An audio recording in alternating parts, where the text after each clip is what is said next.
Captain Tom Sturgis of the Buffalo, New York Police Department. And this, a murder weapon, cost our city thousands of dollars in time and manpower spent before it was recovered. In just a moment, I'll tell you how it figured in cracking the O'Dell Griffin case. Early in July, Buffalo was hit by a series of safe jobs and holdups.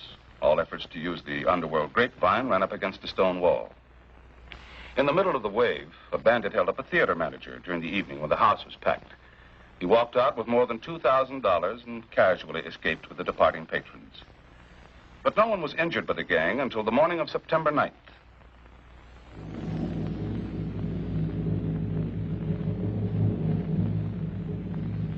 Don't make a sound. Take it easy, lady, and you'll be all right. Hey, what's going on here?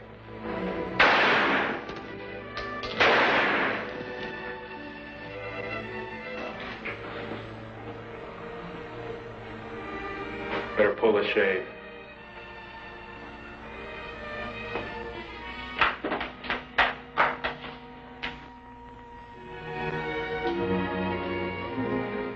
Turn around. Look, mister, give me a break. You get a break. Get that tray of unmounted stones. Don't take anything else. What about him?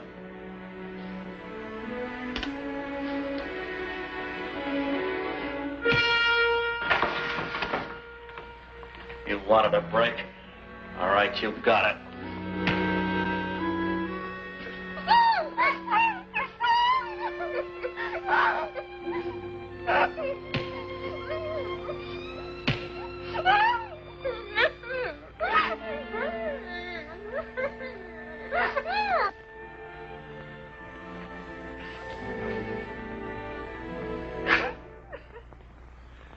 When the day's clerk called headquarters, we threw up roadblocks covering every exit from Buffalo, and the Peace Bridge into Canada was notified. By the time Sergeant Ed Williams and I arrived, the coroner had pronounced the owner of the store to be dead and the body had been removed. And the girl, Alice, was able to give us a fair description of the two men inside the store. She indicated the presence of a third man, but was vague about any salient points. Is there anything else you can remember? I don't know. I don't think so. I'm so mixed up. Everything was all right at first, and then they pulled their guns, and Mister was on the floor, and I... Can we get a squad car to drive you home? No, thanks.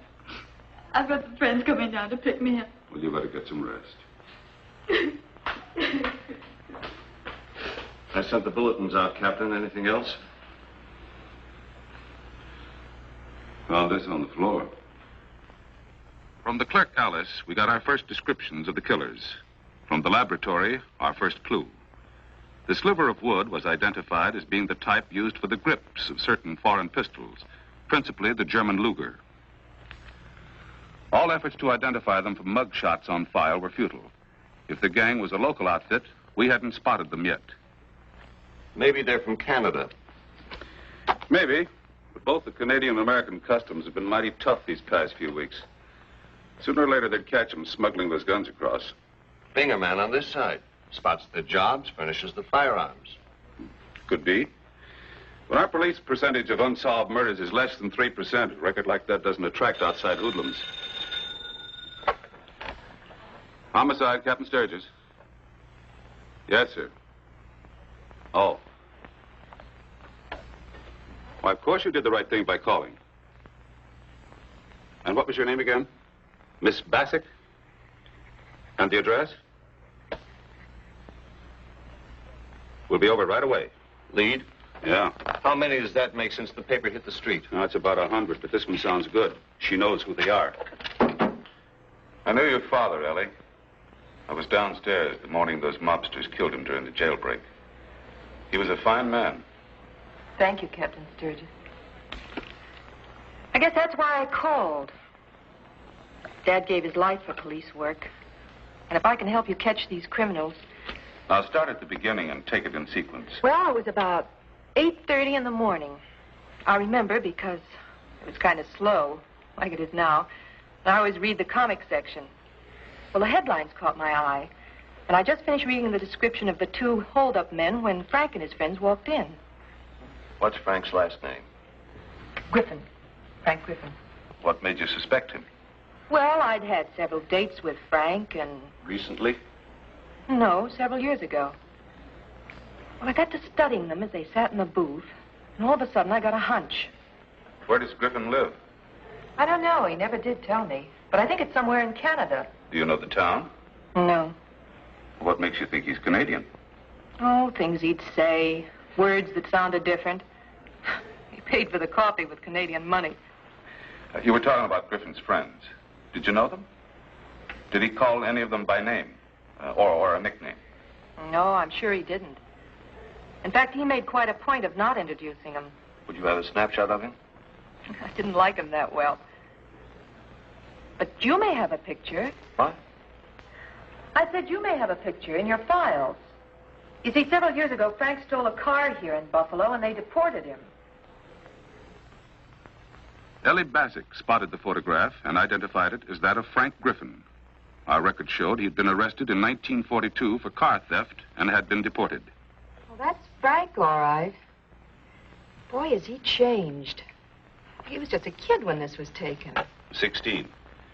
How has he changed? Oh, older, mature, mustache. Here, I'll show you. You can't deface an official photograph. I'm sorry. I was just trying to help. Well, the timing was wrong, but the idea is great. You just helped a lot. It may trap a killer.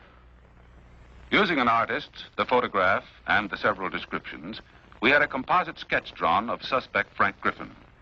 Victims testified it was a striking resemblance. We gave it to the Buffalo papers and hoped for some results. I tell you, it looks just like me. It's lousy. Immigration will never spot you from that. You can say that. It's my neck they'll stretch. Relax. I'm in this, too. Here's the American side. Pay the quarter.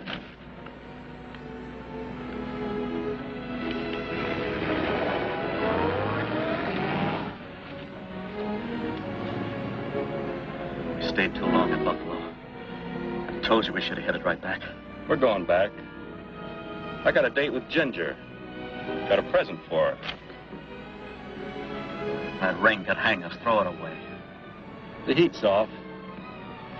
I guess this picture isn't heat. If they spot me at this bridge... They won't. All they'll ask is, where were you born? You tell them in Ottawa. Maybe they'll search the trunk.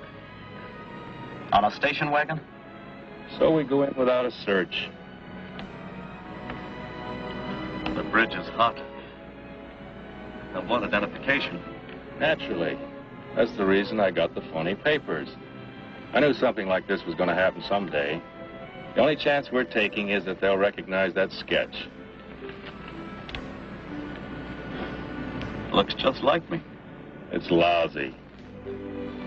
Only one of us can be right, and it better be me.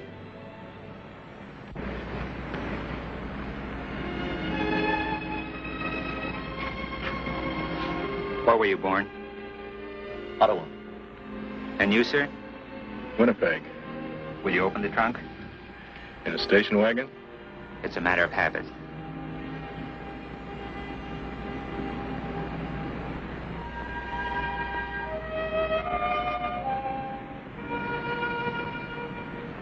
Is that all? You may go through. Just a moment. Your identification, please. I've been crossing this bridge half my life, but nobody ever asked me for my papers. That newspaper picture reminded me of something. Your papers, please.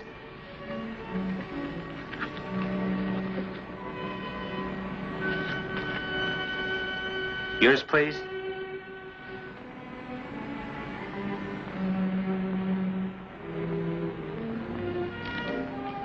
Not a very flattering picture.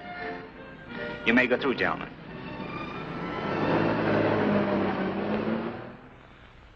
During the next few days, Ed and I ran down 100 worthless clues.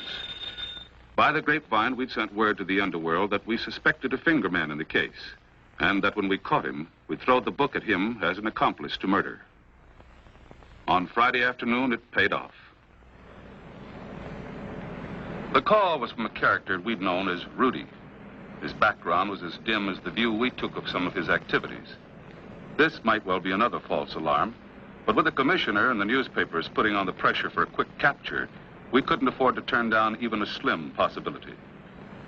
Think the guy who phoned knows anything? He didn't call up just to get a free ride. We're getting close to Griffin. Don't look a gift horse in the teeth. Hey, look at that. What? Sign back there. $39 for a bike. You need exercise? My kid wants one for Christmas. Thought it was a Geiger counter. And a bike. Ease up. You'll be standing in the middle of the next block. Gotta be English, though. That him? Yeah. Pull over.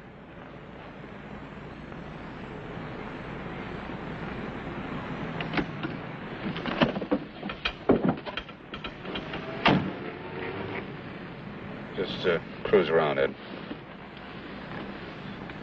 How are you, Captain? Don't stall, Rudy. You sent for me. Take the next side street, will you, Captain? I don't want my friends to I know. see me. What do you want? You see, sometimes a guy gets a few tough breaks. You know, like a rap or something, and through no fault of his, even though he's innocent, something happens that puts him in a tough spot.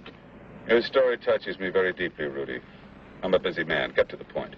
Well, I just want to make sure you understand before I, say something that might incriminate me, and I Pull over, Ed. No. I'll come to the point. Like I said on the phone, this guy from Canada came to see me. Him and his pal. Two of them? Yes, sir. Names? No, sir. You know how it is, Captain. When did they come to you? 10:30 in the morning. Day of the shooting. How did you know it was the same day? Now, don't cross me up, Captain. I'd read it in the paper.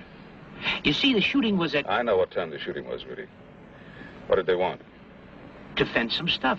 I told them, no deal, Captain. That's the truth. I don't fence. You know that, don't you, Captain? Here, I'll prove it to you. If I wasn't... Would I be giving you this? No. I wouldn't be giving you this. I'd ditch it. Like you did the other one, Rudy? You're talking crazy, Captain. They didn't give me no other gun. They must have, Rudy. They didn't want to get caught taking these guns into Canada. This Luger is a piece missing from the grip. Who gave it to you? Frank Griffin. He used it to club Barossa. But Barossa didn't die. It stands to reason if they ditched this, they'd also ditch the murder gun. You better jog your brains, Rudy, and come up with some fresh memory. You got me, Captain. I'm basically an honest man. And I couldn't lie to you. I admire you. Where did you ditch it, Rudy? In the river. Why? Well, that was before I knew a 38 killed a jeweler. Honest, Captain, I wouldn't ditch a murder rod. I swear I didn't know it. I don't want no part of murder. Why didn't you get rid of both of the guns, Rudy? Well, I always wanted to own a Luger, you know, so, well... well, you didn't want to own a cheap $100 American gun, so you just threw it away, huh? That's right, Captain. You hit it right on the head. Well, I'm going to take you down to the spot so you can show me where you tossed that gun. You better hit it right on the head, or I'm liable to do the same to you. Yes, sir, Captain. I'm with you. Oh, but afterward, I'd like to walk home, if you don't mind. You know, my friends, Yeah, we know. Rudy indicated the spot on the Michigan Avenue Bridge from which he had thrown the weapon. We gathered several divers, gear, and equipment, and began the search. I got a fill-in from Hamilton, Ontario. Griffin lives there. He's got a sidekick named Maurice O'Dell. They serve time together. They're inseparable. O'Dell's got a girlfriend named Ginger. How about the third suspect? Nothing. You better get your money changed. We going to Canada? Maybe I can get a bike there for my kid. Or a slug. With identifications by Ellie Bassick, Rudy, and Alice, the clerk in the jewelry store, we had enough corroborating evidence to make an arrest. The possession of the murder weapon was the clincher. Sergeant Ed Williams and I stopped at the Peace Bridge where they were expecting us. Immigration officials passed us into Canada.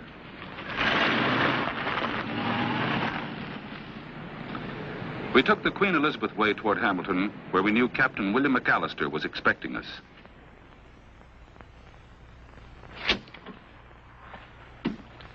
Captain Sturgis. Sergeant Williams? Sir? You made good time. Your escort met us 10 miles out and brought us through the traffic. Splendid. I've also made some good time. Frank Griffin is in town. He's been seen twice since last night. Is O'Dell with him? We think so. They're inseparable. Under surveillance? As a matter of fact, no. We had no request from you to take action, and we didn't want to flush the wary bird. But they can't leave the city, I've seen to that. As for the third man, he's still at large. But your office cabled good news after you left. I took the liberty of reading it. Opened by intentional mistake, you know. What does it say? Your stoolie, as we call him, has identified the third man.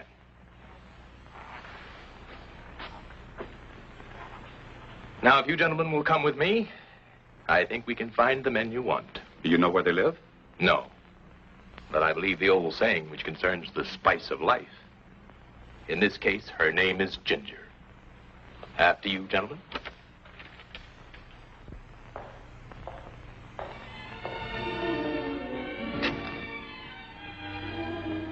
That is Ginger.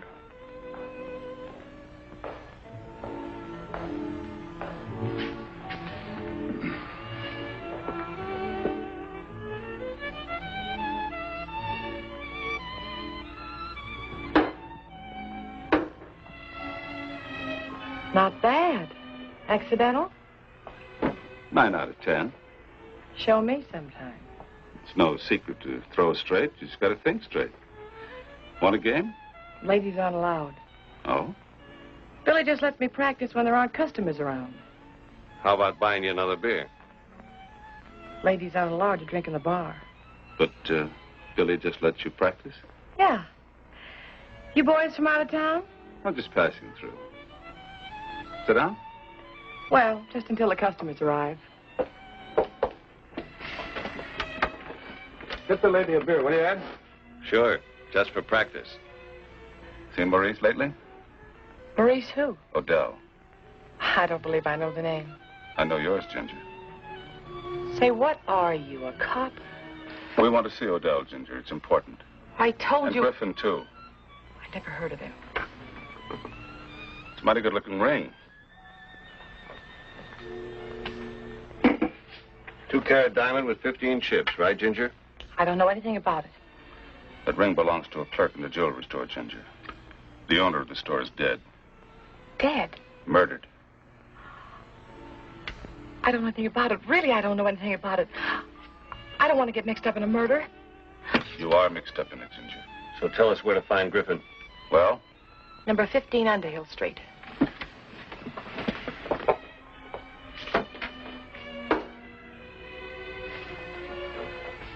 See what can happen when you start thinking straight?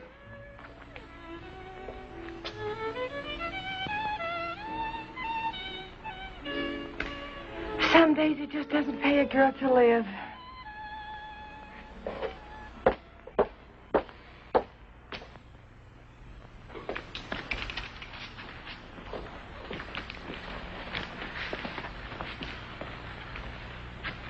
Thanks for stepping aside and letting us have first crack at this.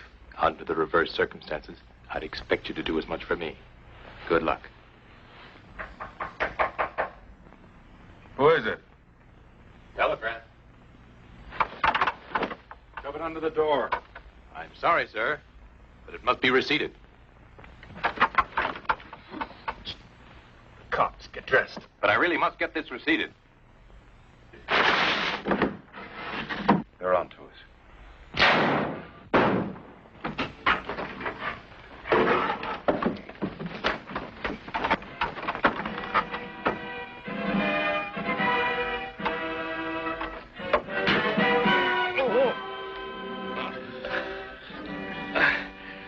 What's the matter?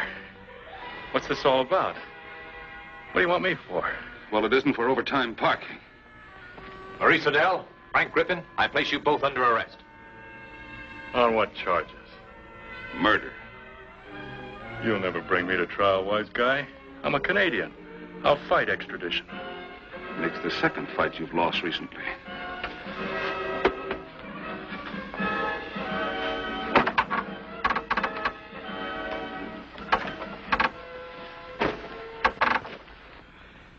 It wasn't easy to go back without our prisoners, but extradition takes time, and in police work, you've learned to be patient. We'll hold them in jail until you can work out the papers with our governments. Any danger of them escaping? O'Dell did once. He won't do it again.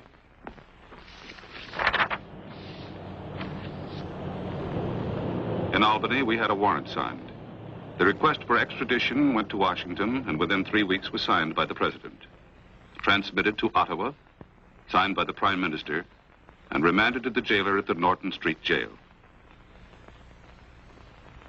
6 months of work was over. Buffalo's unsolved murder percentage was still under 3%. The commissioner would be happy. Why so glum? Bad news. For who? The kid. What happened? I asked Captain McAllister where I could find an English bike. What'd he say? Didn't know. People in Canada make their own. Tough. There's more. Yeah?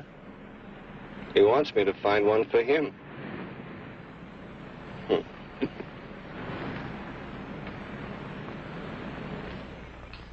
The trial of Frank Griffin and Maurice O'Dell was held in Buffalo. After deliberating only 90 minutes, the jury found them guilty of murder in the first degree. On the night of January 8th, both men were put to death in the electric chair.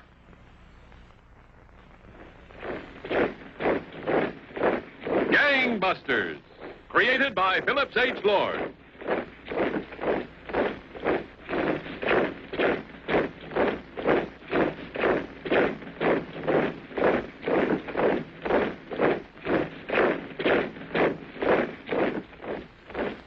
The case you have heard tonight was based upon police records, court records, and personal interviews.